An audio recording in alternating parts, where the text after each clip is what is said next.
So I'm delighted to be talking to John Mitchell because John has a new album out under the Lonely Robot name, Under Stars. Under Stars is coming out on the 26th of April through Inside Out. So John, great to talk to you again. We spoke about the last couple of albums. Tell us about what brought us on this this third leg of the journey of the astronaut. Well, basically, the thing was always intended to be a trilogy, and I just this time round, I feel that the music's slightly different in terms of it's a bit more synth-based than perhaps the previous two were.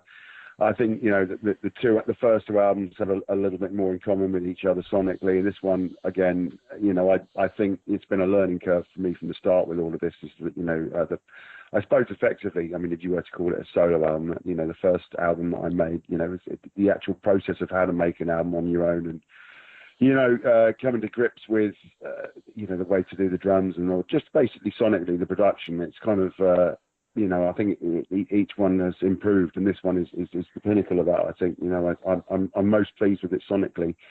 And, musically speaking, I think it's a little, as I say, it's a little bit different. I decided instead of, endless guitar solos to play synth solos instead. I don't know what possessed me to do that, but it just amused me.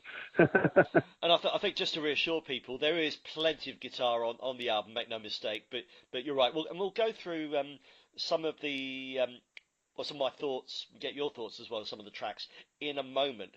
But in terms of the album coming together, I think this time you had a more concentrated writing and recording process compared to the other two. Yeah, absolutely. Yeah, it's, I kind of, with these albums, the tendency is to sort of, just do it in dribs and drabs, and I get very distracted, and I just thought, well, let's try something different this time. And it was literally just as soon as just immediately after Christmas, I thought, right, here we go. And it was about 5 weeks in total from start to finish, and I didn't really see much of the outside world in that time. And it was quite amusing it's sort of depressing in equal measure in that just before Christmas, my central heating went pop, and I couldn't get hold of anybody to come and fix it. So I made the whole album with just a radiator, an old oil radiator next to me in my living room. So yeah, it was quite it was bleak at times, but it was quite revealing to be able to make it in that manner. I think that I'm not the most focused person in the world. I can, the trouble is, I think I remember reading, or rather seeing on Dave Gorman was talking about the time how he came up with the, he did the thing called Google Rack Adventure, and he said that the trouble was at the time that he was doing that, he said he'd been given a book deal to write a book, and he said it's very difficult to write a book when you sit in front of a computer which is connected to the internet. And he goes, I don't know if you know about the internet, but that's basically everything in the whole world ever. And he says if you're trying to write a book, everything in the whole world ever is ever so slightly distracting, and that is the trouble. So I got rid of my Facebook account, deactivated my Facebook account, and tried to stay away from Wikipedia and Google and just get on with it. And it was once you get into that mindset, it's funny how quickly the day goes by, and you'd forget to eat something, and I remember ordering, takeaways and things in the evening, and just forgetting that I'd ordered them, and then just went to bed, and then wake up in the morning, and somebody's just dropped it on my car outside. It was quite, quite hilarious in some ways. Given that the objective was to complete this particular trilogy, did it go how you expected in terms of the story arc of the astronaut? Yeah, well, the thing was with, this it's quite funny that people call it the astronaut character or whatever, and none of this was intentional. The whole thing's completely accidental. I'd like to say there was some massive master plan, but there really wasn't. It was just like, oh, okay, what am I going to, it was like when we discussed doing something other than, because it became at the time, it was not out of necessity, but in a way, because it became apparent that It Bites wasn't really doing anything, and there was nothing else on the table really, and I just thought, well, what do I want to do? And I can't even remember why it came to mind that it was all going to be about space and like all a bit ambienty. It's just I honestly, I wish I could tell you that I remember the moment that I thought, well, this is what this is all going to be about, but I really can't. I just think it was quite organic and just sort of evolved, So yeah, the whole thing a happy accident. But looking back on it now, the 3 albums, and I've never actually got as far as 3 albums with any project I've ever done that I've written for. There was only ever 2 Urbane albums, 2 It Bites albums, 2 Kino albums. So this is the 3rd time that I've gone over the edge with album 3, and I'm quite pleased about that in itself. And it's the first time I've ever hit a deadline. So lots of firsts happening at once, and it's quite freaky. But looking back at it now, they do. I think all 3 albums do sit together very well, and I think I like the mood of them significantly. I like the way it all flows. I'm very proud of it. And so, was there a sense that you needed to kill off this character that you'd have by default, if not design, you created? You think, how am I going to either sort of wave him goodbye or sort of have him die in some bizarre gardening accident? Well, exactly. Yes, a bizarre, beaten to death by only his shoes, or whatever it is in Wayne's World 2. No, it was. I don't want to kill it off. It's just the fact of the matter is, it feels to me like, whatever I do next, I want it to be significantly different. I think that. I don't. It feels to me that maybe it feels complete to me now. This whole space concept thing. I mean, I'm not saying that perhaps we won't revisit in the future, but for the moment, I think these 3 albums sit together well, and maybe it's time to. I just feel like I should branch out and just try something else. It's kind of like comparing myself to the Thin White Duke. Preposterously, but he kind of killed off Ziggy Stardust, and because obviously he felt that he's taken that as far as he could. So I think on a Blue Peter sort of parallel here, I think it's perhaps you just want to do something maybe just that's less. Obviously there is a sound to Lonely Robot. It's quite angry. It does sound quite spacey. And it'd be nice to be able to sort of, just explore other avenues of the music I do. Maybe do something a bit more out and out metal. Or I don't know. It certainly just feels at this point in time that I want to sort of, maybe it's time for a change. Great. Well, we may come back to that towards the end, but let's dig into some of the stuff on the album itself. It kicks off with Terminal Earth, which I really like because it goes back to, I think, to previous conversations we had about cinematic themes and your love of movies. And this is very much Vangelis and Blade Runner. There's little motifs in there.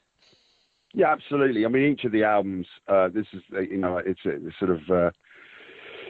It's not much of a secret, really. I mean, you can hear it's plain as noon. But each one of the Lonely Robot albums, I kind of wanted it to start with a homage to one of my favourite films. So the first one, Airlock, is kind of almost sort of, it's a nod to the main theme in the film Moon, and then of course The Big Dream. If you listen to the intro to that, that's very much a nod towards the film Alien.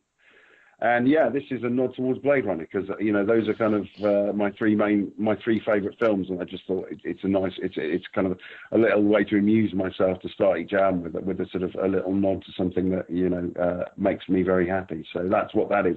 Yes, it does sound overtly Vangelis, and that was entirely intentional. So that whole Blade Runner soundtrack to me was the soundtrack to my youth. I used to have that on in my mum's car, and it's got a very fond place in my heart. So, yeah, guilty as charged, Your Honour. And that leads into the first track proper, Ancient Ascendant, which I think is the lead, call it a single or a video that's currently out online. Yes. And I refer to that as a metal Gabriel track. It's very Gabriel solo, but it's crunchy. Yes, I mean it's kind of, it is that sort of low down spoken vocal with a 5/4 metal riff. I mean, that was, I think, one of the first things I did, and at the time I thought, well, this is overtly simplistic because it is quite repetitive, but in a way, I mean, I quite like that. It's quite sort of metronomic, and I kind of grew up listening to a lot of 80s music and a lot of Peter Gabriel, so it definitely has rubbed off. And seeing as Peter's probably busy with his trotters up at the moment, I'd see that as no bad thing. And I think it has some redolence with the previous albums, so it kind of will draw people in that like the Big Dream and the previous ones. But then you shift gears into Icarus. And the thing that came to mind with Icarus is some of that sort of early, sort of that mid-80s, late 80s, trancey stuff like Robert Miles. Yeah, absolutely. And that, again, is intentional. I'm a massive fan of, I don't know, I mean, you probably are, but, you know, the whole synthwave movement. There's a whole gamut of bands out there at the moment, like FM84 and The Midnight, and you know, like Gunship, you know, the spin-off thing from Fight Star, and all those kind of bands, which is basically, I suppose, 80s. You know, I'm probably not doing myself much favour here on Metal Talk.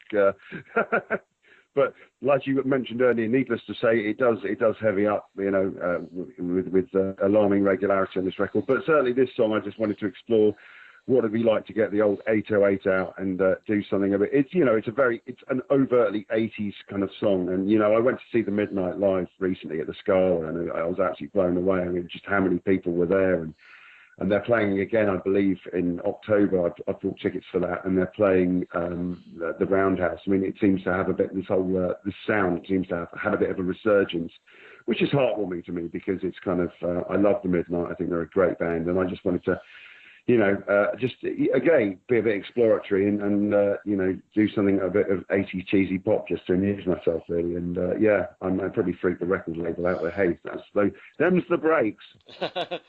Then moving on, you've got Authorship of Our Lives, which has got like a really sort of modern, like distorted keys type of intro. But then you shift gears to almost like a full-on euphoric AOR, Neil Schon, Steve Lukather type of guitar solo at the end. Yeah. I mean, you know, this is the thing. You know, it's almost, I suppose, my musical influences entirely schizophrenic, and I mean that in a good way. You know, I kind of I grew up with Sean's playing and sort of Lukather's playing. So, you know, the trouble is, this is that you stick me on a guitar solo, it's always going to end up sounding 80s. That's a given. You know, I grew up listening to Yes, with Trevor Rabin and certainly Steve Vantsis and Mr. Mister and all that kind of, you know, those super, you know, sort of melodic but sort of, you know, 80s-esque sort of guitar solos. Absolutely. So yeah, that's just unfortunate. That's my trademark, I suppose. Is that you know, I can't get away from it. You know, and I have to accept defeat at the ripe old age of 45. But that is part of my DNA. So if you don't want the 80s, don't get me to play a guitar solo. I think it's also a great reference point in terms of, you know, your identity as an artist, and Lonely Robot as this sort of sequence of pseudo solo albums. That it does the kind of the temper and the mood has changed between the albums, but there's still, you know, that imprint of the Mitchell solo, the Mitchell guitar style, which I think people will enjoy on the new album, just as they did on the old one. Yeah, I think so. I mean, it's very, you know, as I say, when you grow up. I mean, certainly when I was in my early 20s, you go through a phase of musical denial where you go, you know, I think I when I was in my early 20s, I wanted to be, you know, I was trying to copy all the bands that were popular at the time, you know, the whole grunge movement, and everybody started wearing, you know, flannel shirts and like buying Telecasters and trying to be all, you know, miserable and singing like Eddie Vedder. But at the end of the day, you have to, you know, the things that form you as an artist are the things that informed you in your sort of teenage years. And, you know, I think that there's a truth, without sounding too pompous, there is a truth to, you know, when you're writing music. I think you just have to do what comes naturally to you and enjoy that, because if people can identify with that, I think that really does come across with, you know, people can tell when you're sort of telling the truth musically, or when you're trying to do something that is you know, that you're trying to force yourself to do something because you think it's popular. And I think bands, you know, try and fail to do that, trying to appease people, or trying to, you know, go that, what, you know, when record labels say, oh, well, you need to do this and you need to do that. And the whole thing with Lonely Robot is an amalgamation of everything I love. You know, I love bands like, well, I particularly love Rammstein and love metal riffs. I grew up listening to Stuck Mojo, Wrestler Rock, and, you know, kind of big guitarists, detuned guitarists. And then again, you know, I grew up with Iron Maiden, and I grew up with Clannad, and I grew up with Yes. And I kind of just, all sorts of weird, disparate things. Mike Oldfield, he was a big thing with me when I was a kid. And, you know, and then film soundtracks. I remember, you know, trying to get hold of the Krull, which is pretty nerdy to say, but I'm trying to get hold of the Krull soundtrack on CD. I could only ever find it on vinyl. And a friend of mine from Australia found it on CD and sent it to me. And I, you know, all these moments in my life where, the music I love. It's, you know, I grew up with, you know, my dad playing like, you know, the Blue Danube, but, you know, volume 20 in his study, going up to, and, you know, making one that, you know, my bedroom floor shake, and all these things kind of inform you musically. And that ultimately, when you throw them all together, I suppose you could say that, you know, Lonely Robot is a mix between, you know, sort of ambient guitars, a la sort of, you know, U2 kind of Coldplay or whatever, you know, ambient sounds like, you know, cinematic pianos, and then metal riffs. I mean, that's basically what it is. It's all those three things thrown together, and that's what it is. And I think it's, you know, it's I don't know. I'm very proud to have you know, to sort of done something which I think kind of stands out on its own, you know, in a respect. I mean, it's very difficult to sound like completely original or whatever, but, you know, it's certainly, you know, I think that the schizophrenic nature of my record collection has certainly informed it anyway. And that leads quite nice, or very nicely, on to When Gravity Fails, which is a real left field track. You know, it's you know, it's discordant. It's got strange keyboard sounds on it. Now, tell me about that track and how that ended up on the album. Well, it's funny. We had a writing session with Mick Pointer from Arena, and he kind of massively likes Tool, and you know, we kind of spent a couple of hours, and he sort of playing out. He was tapping out some drum rhythms, and said, "Can you write a riff around that?" And I think we spent a couple of days, and we came up with about 10 riffs, most of which ended up on the last Arena record. And there was one riff that didn't get used. And I kind of just listening through to stuff on my dictaphone, and I was going, I wonder if there's anything on here that could be interesting. And then, of course, this riff comes in, which is kind of, I suppose, a bit Tool-y in a sort of, in one respect. And then I kind of started mucking around with it, and like putting tablas and stuff behind it, and all sorts of, sitar and all sorts of weird Eastern noises. And then it just went from there, really. And once you have the riff, you know, and I just thought, keep the riff, and then make the, I think the riff is in, it's in 5/4 again. I love 5/4. You know, it's an unusual time signature in that you don't fall over trying to dance to it, and yet it still sounds a bit quirky. And then, of course, it goes into, you know, straight 6/8 in the chorus, which is, you know, and some people say that track sounds a bit like Frost, and I say, well, if it does sound like Frost, I'm not going to apologise, because I've been part of Frost for over 10 years now. And, you know, Jem and I have very similar sort of, you know, musical influences. Like, we both love John Barry, so that kind of, again, the chorus is quite that sort of cinematic major to major shift thing, you know. I don't know where it's difficult to know how these things develop, but they just do. It's kind of almost like when you, at the risk of sounding zen, it's almost like the thing writes itself.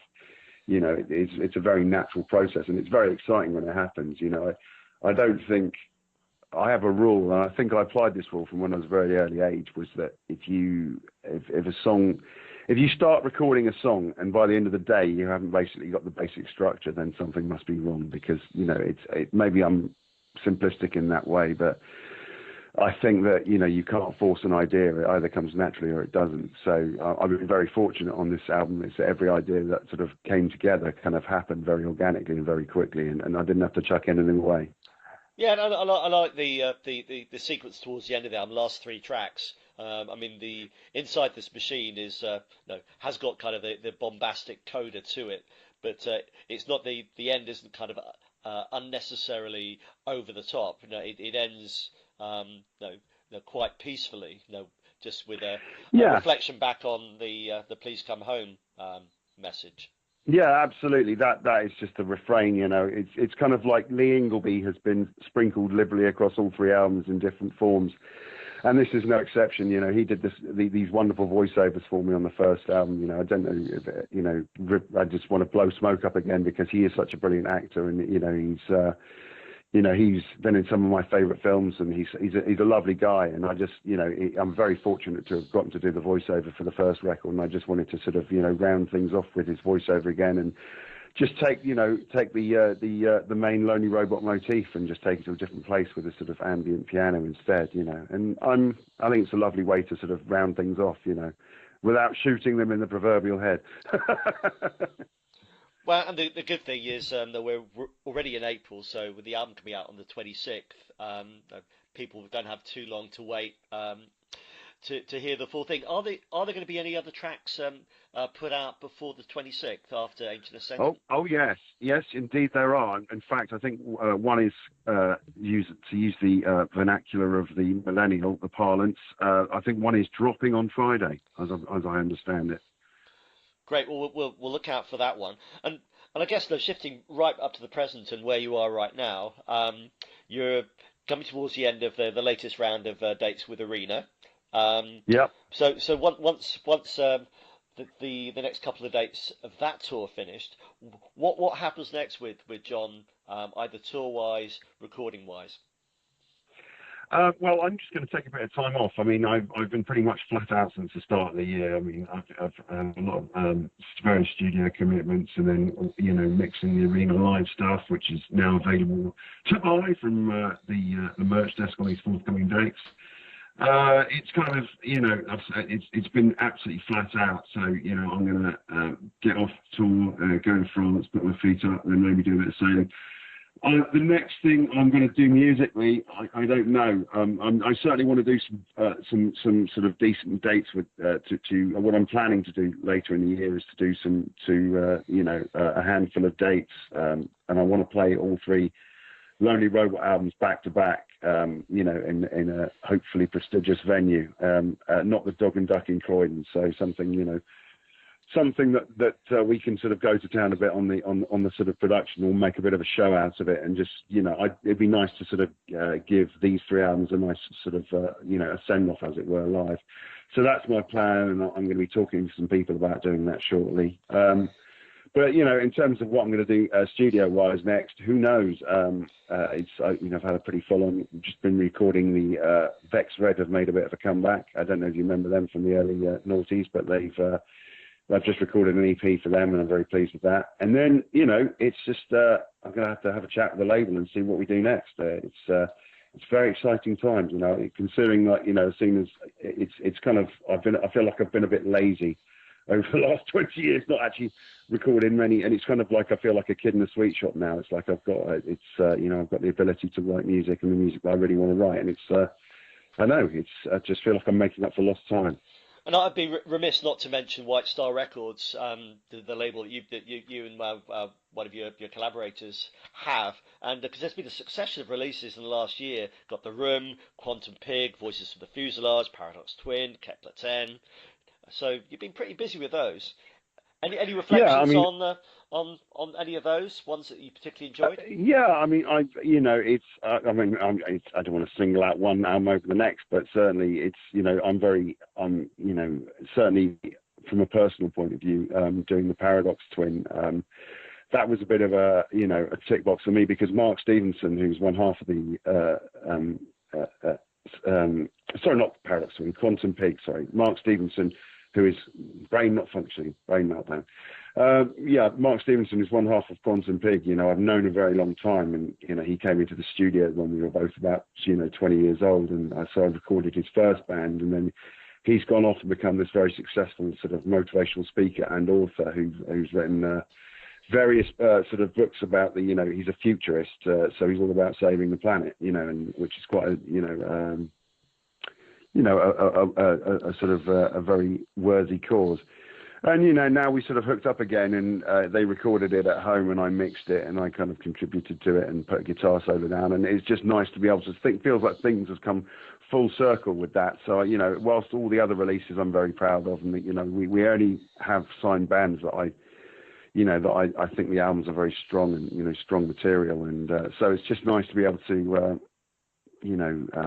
I just feel like I say it's just come full circle, and certainly with that album, which I think is a very strong album, and I'm very pleased that we've done it. It's I've got to say, running a label is a bit of a lost leader, but it's very much do it for the love, and it's been a fun journey thus far. Indeed. So to remind everyone, Under Stars, the final album in a trilogy for Lonely Robot, it says here, is released on the 26th of April on InsideOut, or via InsideOut. And I believe there's a special playback session on the 23rd that's I think promoted through your Facebook page and website. That's correct. Yes, it's in collaboration with Space Rocks and the European Space Agency.